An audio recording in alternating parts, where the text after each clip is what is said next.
Teddy, darling. Teddy, would you like to say hello? Oh, there you are. Okay. And welcome to Pet Talk with me, Anna, and my co-host who is, what's your name again? Can you remember your name? What's your name? There you are. It's Teddy. And we are welcoming our wonderful guest today, who is Debby Lucken. Hello, Debby. Hi, nice to be here. Thank you so much. And it's we haven't had anyone on the program talk about the subject of dogs and children, and you have kids around dogs. Yes. So you are the perfect person to talk to us about children and dogs. I mean, Yeah. it's quite the iconic thing, isn't it? The child with the big Labrador or the Yeah. Beaver, and yet. And yet they always say never to work with children and animals. And there we are. There we go. Perfect So combo. what made you want to specialize in this area? Well, I actually started by working with dogs. I'm a qualified trainer and behaviorist, but I'm also a mother. And when my daughter started to have her own friends, from preschool and school, and they came over for play dates and stuff like this, I realized just how many kids were either very, very confident around dogs, like, being in the dog's face and things like this. Um, but there were also lots of children who were scared of dogs, terrified of dogs, trying to run away, climbing on furniture, and often, especially when they're little, their mom or a parent, normally mom, would come with them, so they would try to get back on being with their moms and stuff like this. So I thought, oh my gosh, there's got to be something to help those children. And although I had my qualification as a behavior as a trainer, I used to be a teacher once upon a time. I just thought maybe there is something out there, that can help those kids. And there wasn't. Turns out there was nothing in the UK like this. And so after lots of thinking, lots of studying and all that, I founded Kids Around Dogs for people that just like me. So you know what? We need to be able to help to educate those children, to help those families, to go into schools and things like this. And there was nothing of this kind. And so that's how it all began, really, on personal experience and the feel of personal need as such. Oh, yeah. Well, that's wonderful. So let's imagine that I'm going to bring a baby into the house. Yeah. How do I prepare Teddy? So hopefully normally someone doesn't just go, oh, look, I found a baby. Oh, look what I got. He followed me home. Luckily, we always have some time to prepare, whether it's adoption or you're expecting or even planning on having a baby in the future. It's better to start as soon as you can, really. The longer you give the dog, the better. So if someone who's watching this is expecting or again planning on having a baby or in the process of adopting, the things are a bit different with adoption, but you want to make sure that your dog can be calm when greeting people. So you have visitors, for example, and if Ted were the kind of crazy dog that just jumps about people, it would not be ideal, because obviously when then you have a baby, they're quite, and children in general are quite a bit more delicate, and they're little and they fall over and things like this. So you can start by training him to be calmer when someone comes at the door. You can start also by training to be adjusted to kind of a new logistic of the house. You would have some staircase, for example, a playpen. So you get him used to the fact that there are now dividers in the home. And while I imagine that now he has, free roam the house, I'm not saying that he will be extremely limited once there is a baby, but there will be some limitations. So for instance, if now he has free access to you at all times, once there is a baby, he won't be able to. So you need to start getting him used to be a bit on his own, having maybe a little bedroom for himself, a place where he can go and be happy to be there even without you at all times. Again, being kind of calmer in various situations, and the noises as well that a baby brings, such as a lot of crying, like a lot of crying. So you can get used to that kind of noise, even just by playing YouTube videos, or having a friend who has a baby maybe recording the crying, and then you can play that record to the dog, associating it with something positive. For instance, say that Ted really likes chicken, so you can associate the crying of a baby with some chicken and build up the noise and the process in itself. You also want to make sure that he doesn't have any issues with possession of things. So for instance, say that he likes to play with some toys. You are very welcome to walk past him as he plays with his toys, or as he's eating, or as you are around, as I assume you are like the star of his life in a way. So you want to make sure that it doesn't have any guarding of items or location or even himself. So say that he's eating, right? He's eating his meal, for example, it's dinner time, he's having his dinner, and you walk past him and he's perfectly fine. Doesn't change the behavior in any way. That's a good thing, brilliant. But instead, say that he's eating, you're walking past and you notice that he tenses up, maybe that from the bowl he starts to eat faster because he thinks, oh my gosh, better finish before before someone nicks it. Or as he's eating as well, he keeps an eye on you, like, from down here, he looks up, like, where are you going? What are you doing? And a little look is fine, as, plenty normal. They might just really just going, what is she up to? But keeping an eye on you, almost like stalking you as well, to make sure that you're not coming any close to his food, that's not ideal. It would get worse by maybe baring his teeth around the food or growling, these kind of things. If that were to happen, please don't tell him off. He's just, he's protecting what is his. It's in a way, fair enough. But if it does happen, then, you do have a problem, because it means that he's protective of the food in this case, but could also be other things. And obviously, when there are children around or babies around, that protection can be can lead to something quite dangerous. And even more so when there are little ones around, they're a bit more delicate as well. If you notice problems of this kind, or if you notice that you can never, like, say, leave the room and he freaks out if you leave, I would always recommend to call in a professional. And while I can give you some tips, it's always best to have someone to really get to know your dog and understand your life, the logistic of your house and everything, and the dog in himself. Look how gorgeous he is. So that has to be said. But as the little things, for instance, if there is a problem with food, as you walk by, you can toss some food towards him, rather than so that it doesn't worry about you taking it away, because look at that, you are adding to it. So it's a good thing that you are around, instead of being, something you should be worried about. And say that the same thing goes for toys. If he has a problem with a toy or various toys, and he takes the toys and you can't get anywhere near him when he has a toy because he freaks out and he starts acting a little bit protective towards it.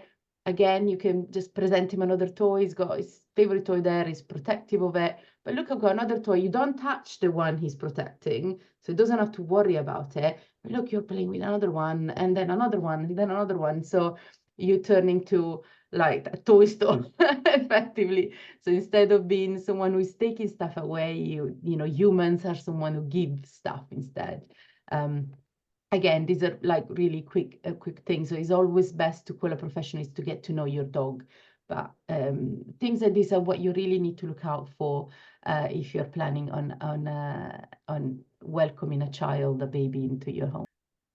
So in effect, what we're saying is this is a big change for a dog to suddenly have children, a child coming into the house. There's a change to the routine, change to everything. And really what we're also saying is these are behavioral issues, irrespective of whether a child is involved.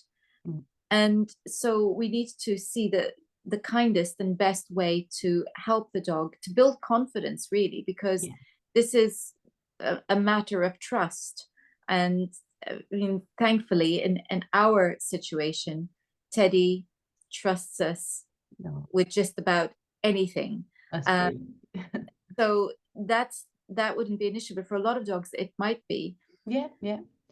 And And so, yeah, looking at making sure that you have a confident dog, that then is going to help when the changes come, because if you have a confident dog, then he's going to be easier, find it a little bit easier to handle the changes. And then, as you say, preparing, like listening to um, babies crying, etc., helps.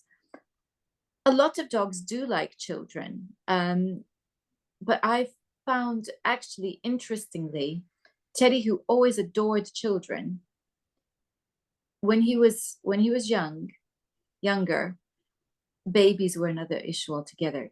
They were very scary to him. yeah, yeah. Talk us through that.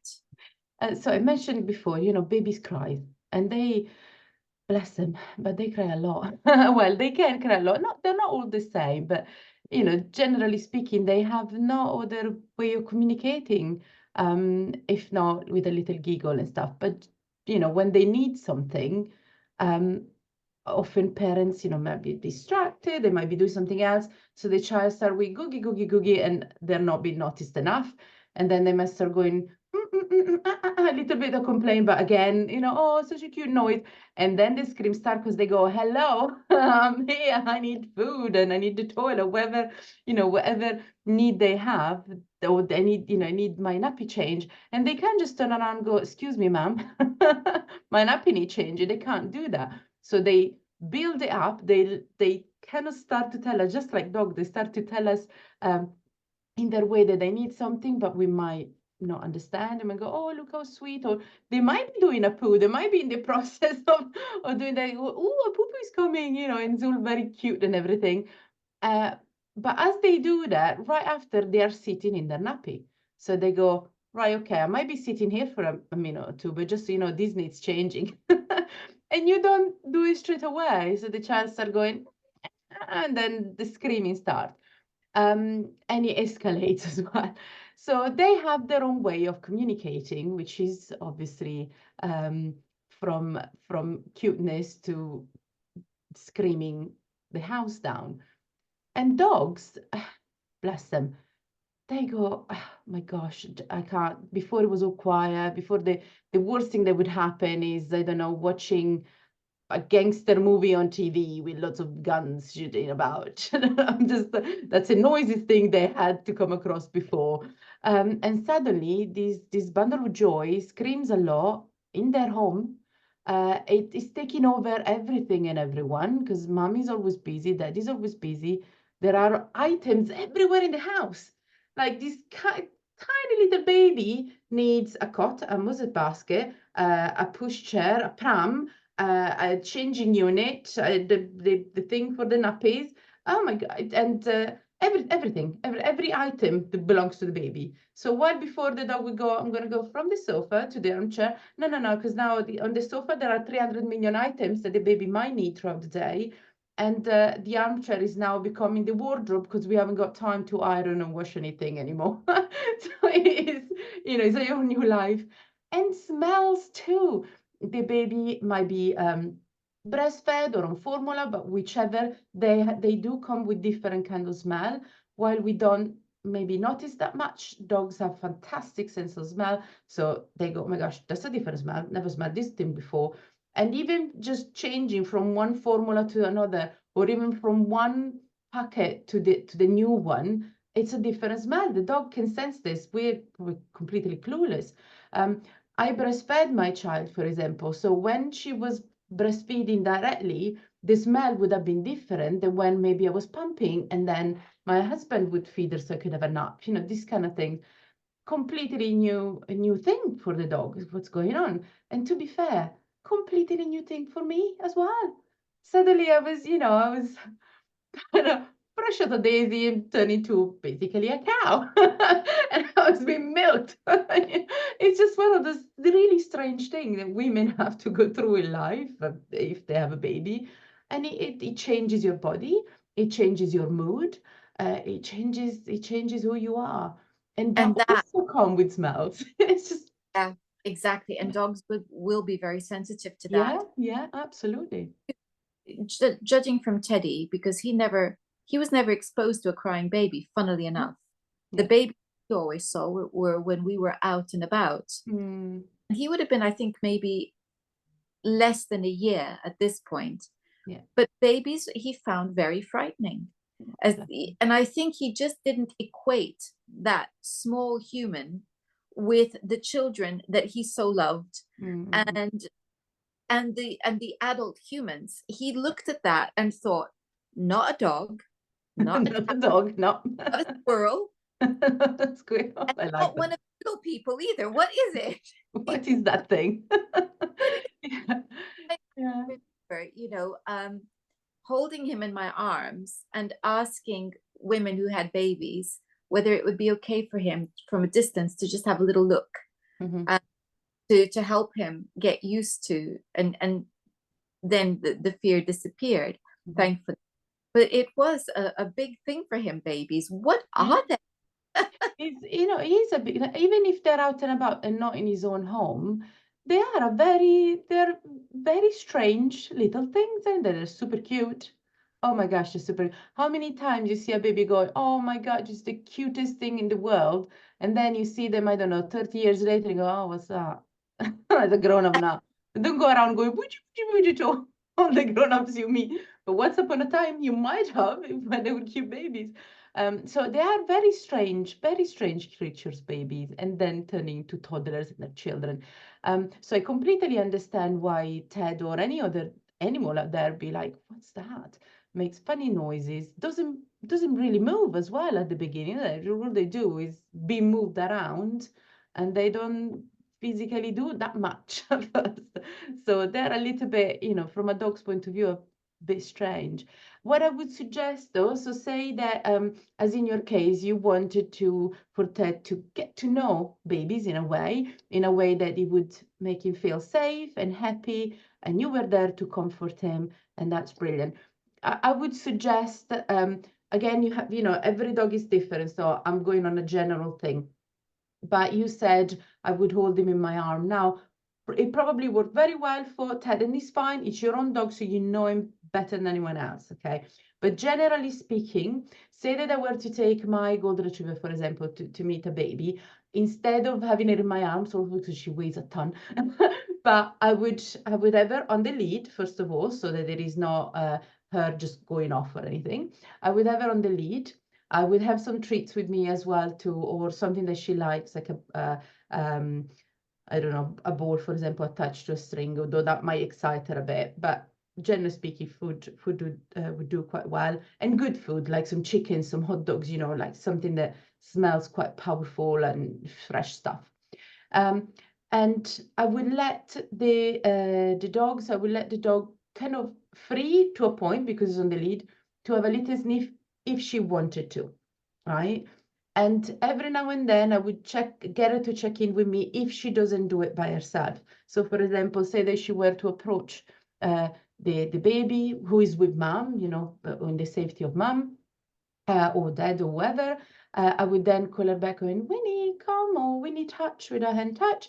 And I would give her a little treat. So there is some check-in with me, or just call her name if that, if that makes her turn around. That way she knows that yes, she can approach the baby. She has completely the autonomy to go, I actually don't want to. So I can back away. No one is calling her to go and see the baby. No one's making her. So I don't push her to go and see the baby. It's all up to what she feels comfortable with, what the dog feels comfortable with. But every now and then I would call her back and give her a little treat so she knows, or a cuddle or whatever, so she knows mommy's here. So yes, that bundle of cuteness there makes you feel a bit uncertain because you don't know what that is. It makes funny noises, it smells funny and whatever, but it's completely fine. I'm here. You have the autonomy to walk away. I'm not making you do anything you don't want to do, right? So she can just walk away if she doesn't want to, and that's fine too. That choice that they have is very important, so they feel more secure as well. Exactly. That's what I was going to say. It's that choice Mm, of not having that pressure. yeah, So this is the whole thing, isn't it? Now that brings us to yeah, the next big thing with dogs and children, where the dogs don't get the choice to not be touched mm, and stroked or what whatever the children might want to do yeah. to the dog. So how do you navigate this? Because obviously we can explain to children, Mhm. but particularly if they're under 5 and they're a bundle of impulse, Yeah. and you and if dogs are also young, they're a bundle of impulse. This is a recipe either for best friends or disaster. For trouble. Yeah. So, I really do believe that dogs and kids can be best friends. I really believe in that. The problem that we often find is when that baby that we mentioned starts crawling, becomes a toddler effectively. And that's when you see most of the problems, really, because the baby starts getting up on his feet, but it's still a bit unstable. So often they need something to attach to, to hold on to, so not to fall. And very often that something is actually the dog that is accidentally there taking a nap or having a sniff. And the baby falls on the floor or feels a little bit unstable. So they hold on to maybe the dog's tail or the fur or the ears, literally to just hold on to something. They would to a piece of furniture. The baby doesn't realize that actually you can't hold on to the dog. And even if you tell them, oh, don't hold on to the dog, the baby still doesn't, like, it just can't process that. So it's like imperative that a parent, a grown up anyway, is there. So when the baby is, starts moving around, the toddler starts moving around and goes on his feet or whatever, and the adult is there to actively supervise. So if there is a little bit of that wobble on walking, the adult has to be there to offer a hand, an arm, whatever, so that the child will hold on to the human rather than the dog. So we avoid already that kind of problem. And very often is a problem. Maybe the dog is asleep or pretending to rest as he kind of keep an eye on the child. And the baby goes over there and uses the dog to get up or things like this, or just to bother the dog. And if an adult is not present to be between the dog and the child, that's when problems can happen. So yes, you still educate the child. So still tell them what to do instead of tell them what not to do. So instead of saying, don't go up to the dog when he's asleep, tell them what you can do instead. So if the dog is asleep, we can color in a little doggy on a piece of paper for when the dog gets up. And we do it together. So I'm not going to leave a piece of paper with some colors and say to the child, I'll see you later, I'm going to go myself a cup of tea. Doesn't work like that. So there is a lot of, sadly, a lot of participation and active interaction between the parents, the child, and eventually the dog, if the dog wants to. Well, in truth, I mean, you've been a teacher, I've been a teacher also, and I have made programs about um, the importance of communication Yeah, with children.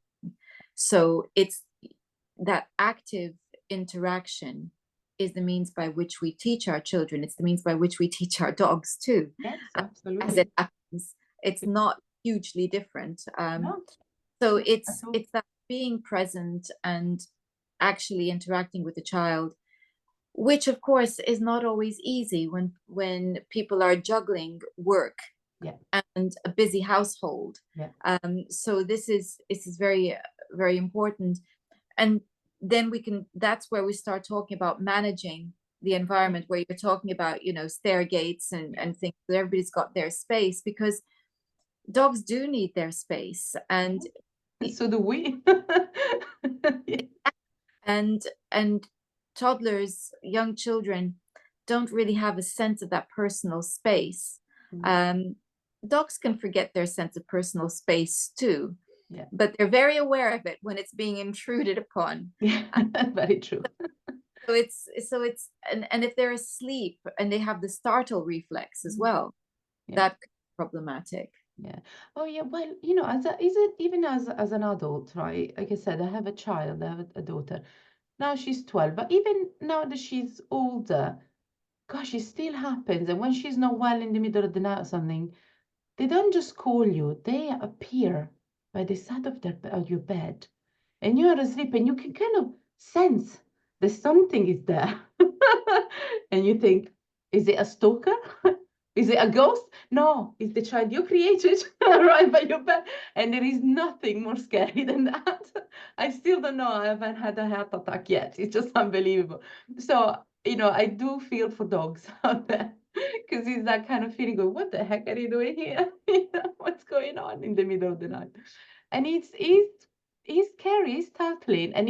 And although, you know, you go, oh gosh, if she's up, there is something, obviously she's not well, you know, she doesn't just get up to go party. So there is something obviously well, but the first reaction getting out of dream world is literally go, what's going on? And you're almost in a state of between being scared, effectively, that's what it is, and almost a little bit angry because you're like being scared for nothing. And the realization is just really, really quick. And then you go into mother mode and you go, oh my gosh, are you right? You know, but it all happens very quickly. And I think most dogs don't have that final ending with, oh my gosh, are you all right? It's more like, oh, I'm aware, I'm scared, something scared me. You know, I don't like this feeling. A little bit mad because I just got up from a dream and I'm scared, so I might react to it. Not all will though, but you know, No, not all a good reacting, reason, yeah. but even Teddy, who doesn't have an aggressive startle reflex, Mhm. jumps. He really I don't like to startle him because it's so clear that Yeah, he's yeah, yeah. frightened out of his wits, for a moment, Bless him, yeah. as he's woken up, been woken by my movement on the sofa or whatever. Yeah. So it's that moment where he's going, what's going on? And with some, of course, that translates into an aggressive reaction Signals, yeah, as yeah. well. So it is very important that we give them that space. Is there So a lot of people will feel that certain breeds are better for children. Mhm. What's your take on that? Um, well, my take is that, you know, some opinion is kind of breedist, I'd say. It's just, I don't think that there is a breed that you can say for sure that they're great with children and, you know, get that breed and be fine.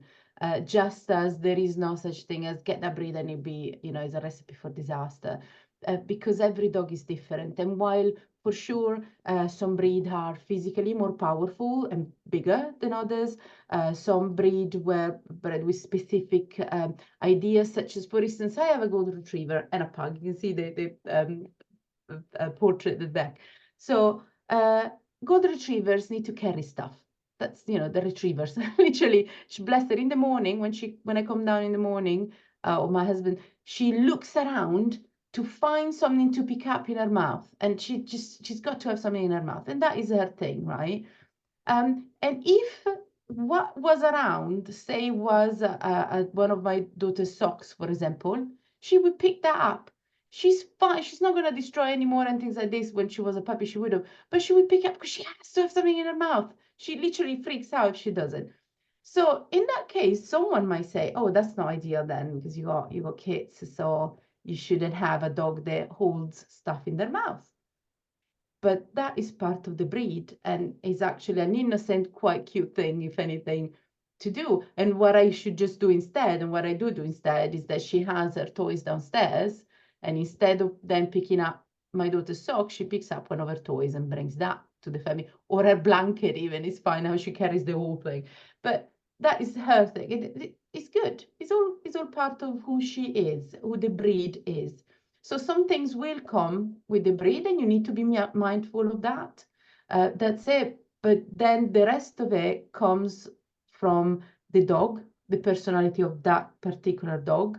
It comes from where he or she was born, who the parents were, what kind of trait the parents had, what kind of problems they had, or what kind of good things that where they come, when they not come.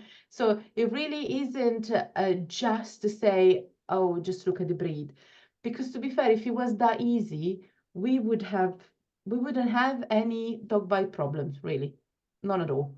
And in fact, people would probably never call us, in a way, because you go, oh, I'll get that breed. It's perfect for kids.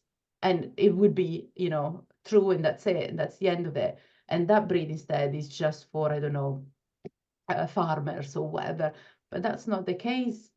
While again, some breeds will have certain traits that could be helpful or not in a family. You can adapt around them, but it's about the personality of that dog. So some people are going to make some assumptions, like it's obviously going to be easier to have a puppy rather than a rescue dog, because a rescue dog will have trauma in their background, and so they're going to be less tolerant than a puppy that's grown up in a comfortable home environment and feels safe.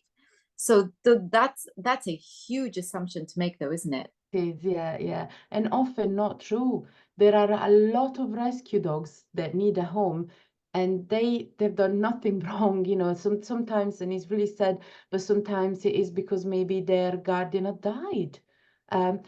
Only recently, I can't remember who I spoken to, but this lady has rescued her dog because the dog had to be relinquished, so the mother had cancer and the father was just working all the time, and then went home, obviously, he had a sick wife. So a situation like this is really sad and really hard. And for them to go, we need to be fair by the dog and say we can't look after the dog anymore. The dog had no problems at all, none at all. But it's just an unfortunate thing, isn't it? It's just a family that found difficulty in life, and the dogs can offer the dog the same thing. Same go for divorce. How many times there is a divorce, and while there is already the complication with the kids, the kids normally go to mom, and there is money problems all the time, and then the dog is in the way, and the dog said it is not considered as important as the children. And when all these chaos happen, and suddenly mom is a single mom in a way because the dad is no longer around, or the dad can't afford to maintain a dog but also paying the children and the ex-partner or whatever, so the dog has to be relinquished. So there is really to see why is that dog in rescue. So what's the story there? And as long as rescue centers are honest and they tell you exactly what it is, then you can start the process even if you have children. But And again, yeah, sorry. it is an assumption to make It is, that yeah, that is an unfair one. Yeah. has been it is a puppy that automatically they're going to take well to children, because Yeah, but that's not in the true. same way that some children are not very trusting of dogs, there Yeah. are dogs who are very uncomfortable Yeah. around children. Yeah. And so we need to really look at the individual dog Mm. and remember that the grown-up in the room is us Yes. and not the dog Not the dog, and and not the child. in our child. So yes, we are usually very good at compensating for the child, but we have to remember that the dog also, what is it that we estimate is that their emotional and intellectual age is about 2 years old. Yeah, there is some studies that is a bit older than that, and again, it's one of those things. Again, you can't say that every dog would be the same there. So, but yeah, on a general level, if you like, yeah. And I think that that's the thing to remember. It's funny you say that, because only recently there has also been that talk of dogs who are emotional support dogs or therapy dogs, right? And again, I can't remember because menopause is real and you forget things like at the speed of light. But there is an association. There was declaring something like, oh, when there is a therapy dog, the dog is the therapist. But actually, that's very, very wrong, because the dog is there to assist the therapy, and no doubt that is an incredible assistant, the best you can get. But make no mistake that the therapist, the adult there, the therapist is the therapist. So the dog is assisting the situation, making it cuter, and in many ways, maybe even making it easier, because they can help with the connection between the therapist and the child. They can help the child. They can help the child to relax more. There is a lot of things that, thank God for dogs, but the therapist is not the dog. The work around it is done by the professional there. So this Yes, is I very think. important. And just the same with parenting. If you have a dog in the family, even if it's a dog that you love and adore and you trust, with everything, is not a babysitter. Is not a third parent to the child. No, Is like an older sibling, if you want. the But yeah. best will in the world, a dog's ability to help your child to develop speech is very limited. Yeah. Yeah, that's true. There is a lot of on speech therapies. I'm not a speech therapist, but a lovely colleague of mine is, and I've done a webinar with her and stuff like that. And there is a lot that animals, so not only dogs, animals can do to help And towards children, the but child they're feels not, yeah. courage to speak. Absolutely, and there are lots of lovely ways there. And in fact, the fact as well that maybe a child can feel more free, if you like, to be themselves in front of an animal, a dog, because the dog won't judge, the dog doesn't care if your breath smells, like it doesn't matter to the dog. That is what might help a child to come out a bit more of their shells and things like this.